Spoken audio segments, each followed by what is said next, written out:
4 چیزیں کبھی واپس نہیں آ سکتی۔ نمبر 1، وقت جو گزر گیا۔ نمبر 2، بھروسہ جو ایک دفعہ ٹوٹ گیا۔ نمبر 3، لفظ جو منہ سے نکل گیا۔ نمبر 4، موقع جو ہاتھ سے نکل گیا۔ حضرت لقمان رحمۃ اللہ علیہ کے بارے میں مشہور ہے کہ وہ سیاہ فام تھے۔ ایک روز وہ بغداد شہر کے بازار سے گزر رہے تھے کہ کسی نے انہیں اپنا مفرور غلام سمجھ کر پکڑ لیا۔ وہ شخص اپنا مقام تعمیر کرا رہا تھا۔ اس نے حضرت لقمان کو مٹی کھودنے کی مشقت پر لگا دیا۔ آپ 1 سال تک محنت و مشقت کا یہ کام پوری دل جمعی سے کرتے رہے۔ پھر 1 برس گزرنے کے بعد اس شخص کا غلام اچانک واپس آ گیا۔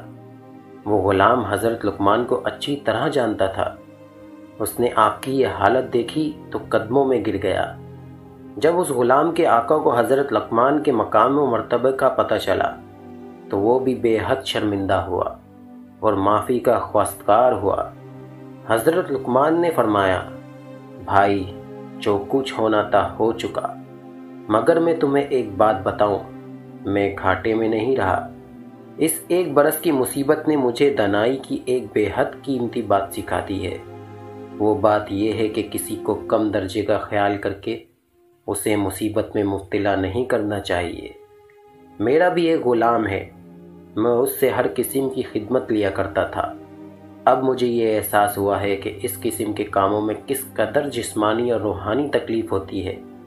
اب میں چونکہ خود اس تجربے سے گزرا ہوں، اس لیے میں آئندہ اپنے غلام سے ایسی مشقت والا کام کبھی نہیں کراؤں گا۔